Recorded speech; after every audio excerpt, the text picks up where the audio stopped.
नमस्कार दोस्तों, स्वागत है आप सभी का हमारे चैनल वर्कअप सीएससी में।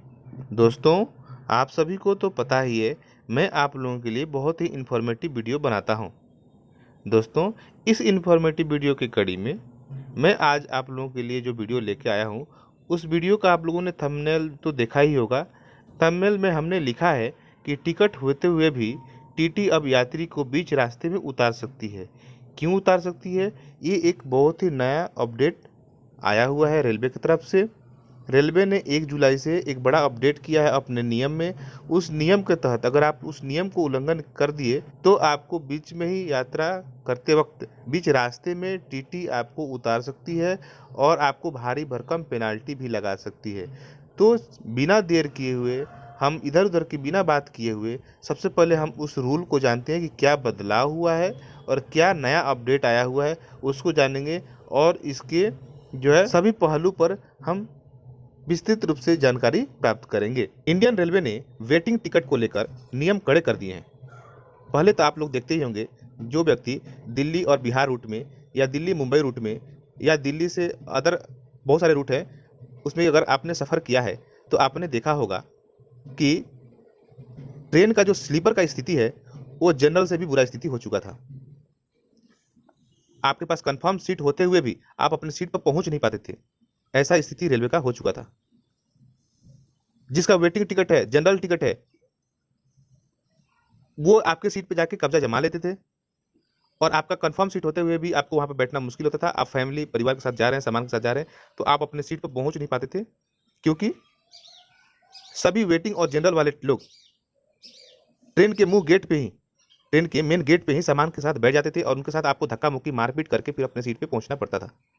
अब ये जो नया नियम आया है, ये नया नियम लागू होने के बाद अब कोई भी यात्री वेटिंग टिकट लेकर रिजर्व डब्बे में नहीं जा सकता है। इसमें सबसे ज्यादा खेल टीटी करते थे।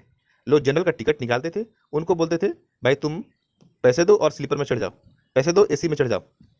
ये बहुत खेल किया करते थे। आप लोगों ने इस चीज को ऑब्जर्व किया होगा। मैं तो अपने प्रैक्टिकल अपने लाइफ में इस चीज को ऑब्जर्व किया हूं। आप लोगों ने भी कहीं ना कहीं ऑब्जर्व किया होगा। टीटी बिना कंफर्म टिकट वाले यात्री को बीच रास्ते में उतार देगा इस नियम के तहत और भारी भरकम जुर्माना भी लगाएगा। अभी जो नया नियम लगा हुआ है, रेलवे ने 1 जुलाई से इन नए नियम को लागू कर दिया है, जिसमें पहली बार वेटिंग टिकट को लेकर सख्त फैसला किया गया है। आपके पास कंफर्म सीट है, वेटिंग टिकट वाले लेकर बैठ जाते हैं और क्या बोलते हैं, भाई मेरा भी वेटिंग है, दिन में तो बैठ के जाऊंगा, पूरा सामान नीचे पैक कर देंगे सीट के नीचे।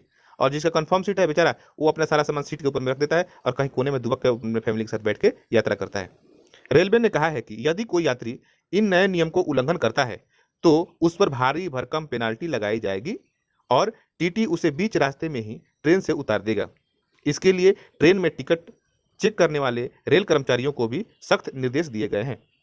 अभी ये जो नया नियम लागू हुआ है, इससे लाखों यात्रियों पर पड़ेगा इसका असर। क्या क्या असर पड़ेगा कि भारतीय रेलवे ने वेटिंग टिकट पे रिजर्वेशन वाले डिब्बे में यात्रा करने पर पूरी तरह से प्रतिबंध लगा दिया है। इसका मतलब यह है कि अगर आपका टिकट वेटिंग लिस्ट में है तो आप एसी या स्लीपर कोच में यात्रा नहीं कर सकते, चाहे आपने टिकट स्टेशन की खिड़की से ही क्यों ना लिया हो। आप ये सोच रहे होंगे कि ये सिर्फ ऑनलाइन वालों के लिए है, ऐसा नहीं है।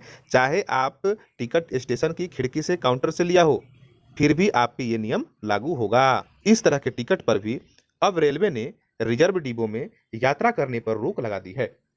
यह निर्णय डिब्बों में कंफर्म टिकट वाले यात्रियों की सुविधा के लिए लागू किया गया है, लेकिन इसका असर वेटिंग टिकट पर यात्रा करने वाले लाखों यात्रियों पर पड़ने वाला है।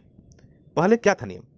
जुलाई से पहले इंडियन रेलवे का नियम था कि अगर कोई यात्री स्टेशन के काउंटर से, खिड़की से टिकट खरीदता है तो वह रिजर्व डब्बों में बिना किसी असुविधा की यात्रा कर सकता था। यात्री के पास आगे एसी का वेटिंग टिकट है तो वह एसी कोच में जा सकता था और यदि स्लीपर कोच का वेटिंग है तो स्लीपर डब्बे में सफर कर सकता था। हालांकि ऑनलाइन खरीदे गए टिकट पर पहले से ही रिजर्व कोच में यात्रा करने पर प्रतिबंध था, क्योंकि ऑनलाइन टिकट वेटिंग रहने जाने पे, अगर आप ऑनलाइन टिकट वेटिंग लेते हैं और वेटिंग रह जाता है चार्ट प्रीपेड होने के बाद भी, तो ऑटोमेटिक वो कैंसिल हो जाता था। तो वह अपने आप कैंसिल होने के कारण यदि आप उस टिकट पर यात्रा करने की कोशिश करते थे तो आपको विदाउट टिकट माना जाता था और भारी भरकम पेनाल्टी आपके ऊपर में लगाया जाता था टीटी द्वारा।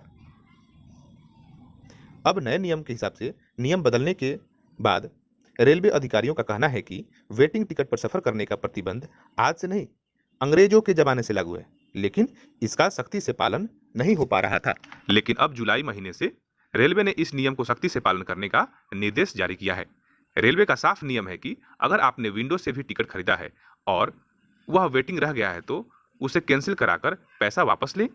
यात्री ऐसा करने की बजाय यात्रा करने के लिए डिब्बों में चढ़ जाते हैं, जिससे जिनका कंफर्म सीट होता है, जो 2-2 महीना 3-3 महीना 4-4 महीना पहले कंफर्म सीट लेकर प्लानिंग करके लिए रहते हैं, उनको पैसे देने के बावजूद बहुत दिक्कत से सफर करना पड़ता था। आप सोच रहे होंगे कि यदि मैं फिर भी चढ़ जाता हूं तो मुझे कितना जुर्माना लगेगा। मैं इस नियम को नहीं मानता हूं और फिर भी मैं चढ़ जाता तो कितना जुर्माना लगेगा। देखिए, भारतीय रेलवे ने अपने आदेश में कहा है कि यदि अब कोई वेटिंग टिकट वाला यात्री रिजर्व कोच में सफर करता हुआ पाया जाता है तो उस पर 440 रुपए का जुर्माना लगाया जाएगा और टीटी उसे बीच रास्ते में ही उतार सकता है। इसके अलावा टीटी को यह अधिकार होगा कि वह यात्री को सामान्य डिब्बे यानी कि जनरल बोगी में भेज सकता है। रेलवे ने यह नया आदेश हजारों यात्रियों की शिकायत के बाद दिया है, जिसमें उन्होंने कहा था कि रिजर्व डिब्बों में वेटिंग टिकट वालों की बढ़ती भीड़ के कारण काफी असुविधा होती है। इसी वजह से रेलवे ने इस नियम को सख्ती से लागू करने का निर्देश जारी किया है। इसमें आपकी क्या प्रतिक्रिया है, आपकी क्या राय है, आप हमें कमेंट करके अवश्य बताएं। आप इससे संतुष्ट हैं या असंतुष्ट हैं, वो भी कमेंट करके बताएं और वीडियो को लाइक जरूर कर दें। और हमारे चैनल पर पहली बार आप वीडियो देख रहे हैं तो हमारे चैनल को सब्सक्राइब करना न भूलें। बहुत बहुत धन्यवाद। आपको जानकारी कैसी लगी आप हमें कमेंट अवश्य करें।